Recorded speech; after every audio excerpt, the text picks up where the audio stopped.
former NBA player Lou Williams does an interview, and it's this one particular clip that got the bronzexuals in an outrage.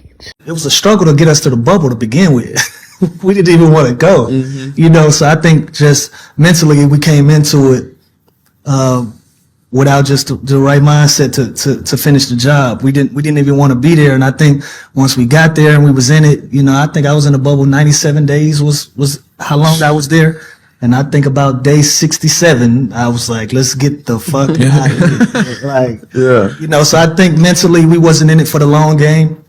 We didn't really see, the pot of gold at the end of it. We were starting to hear the rumblings like, oh, nobody's going to respect this chip and all of that. And so I think we kind of just took our foot off the gas.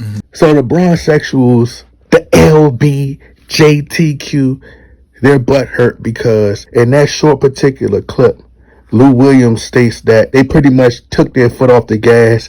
They hated being inside the bubble. And this is what got the bronzexuals upset because they want for people to respect the bubble. But nobody does. Nobody in the NBA respect the championship. What the bronzexuals fail to realize is this. In most cases in the NBA, to the NBA players, to real hardcore basketball fans, respect could be worth more than just having an NBA championship, than just having rings.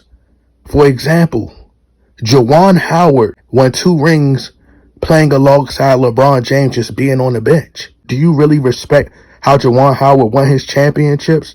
Not really.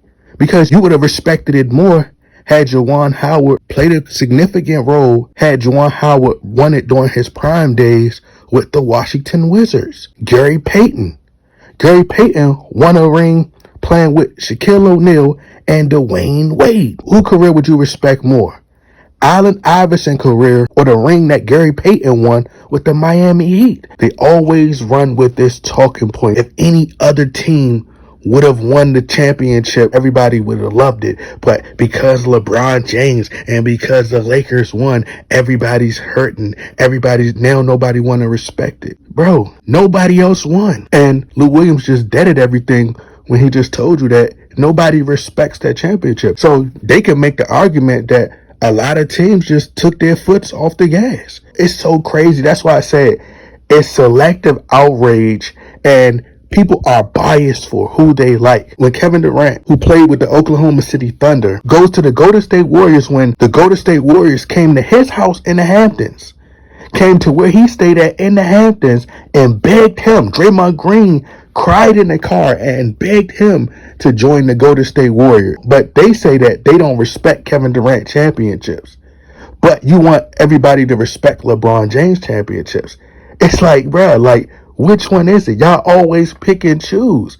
That's why I say it's biased. That's why it make you hate the sport. The only people who truly cares about the bubble championship is LeBron James fans. Not everybody condone cheating or bending the rules or finding a way to alter the game in order to make a player great. The in-season tournament is a prime example. Then they want to run with this talking point that the bubble title was the hardest championship ever. Bruh, y'all cannot force us to think that way. Not everybody is stupid.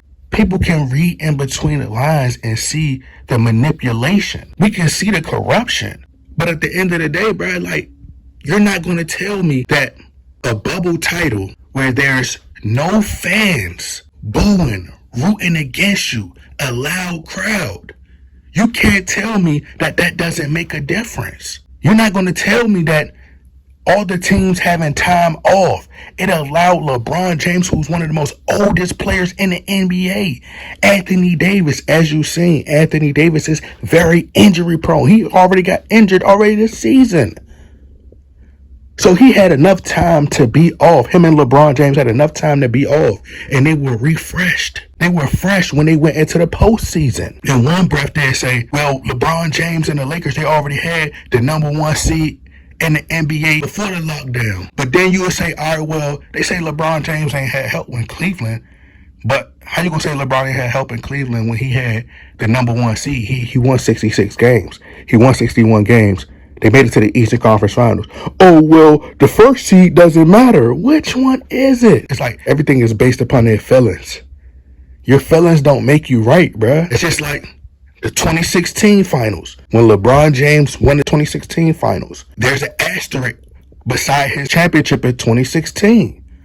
Why? Because Draymond Green was clearly the Warriors' the best defensive player who could have arguably won the finals MVP. LeBron James gets into an altercation. He purposely starts an altercation. He threw him down and then walked over top of him, steps over top of him. LeBron James doesn't get penalized at all, doesn't get suspended, doesn't get attacked, nothing, doesn't get fined, nothing.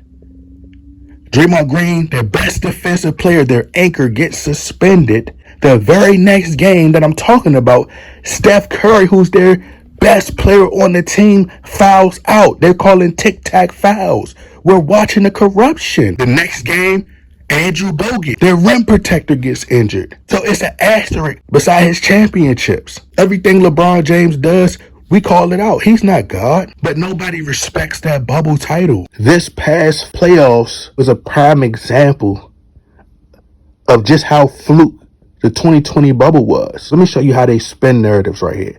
Oh, the 4 teams that made the conference finals in the bubble made it to the 2023 Eastern Conference Finals. The same 4 teams that was from the bubble. They said that's what legitimized the 2020 bubble run. But LeBron James got swept 4-0. So nobody said, hey, well, that go to show you that had LeBron James and them actually played in a playoff atmosphere, that he would have lost. Basically, that championship was a fluke because the 4 teams that advanced to the conference finals this year in 2023, the Lakers lost. So had they played the Nuggets and they wasn't in the bubble, they more than likely would have lost. It was a fluke. But ain't nobody going to say that because they want to defend LeBron. They want to protect his legacy. The man's overrated. More people respect Allen Iverson's career and not winning a championship in comparison to LeBron James' 2 championships that he won in 2016 and 2020.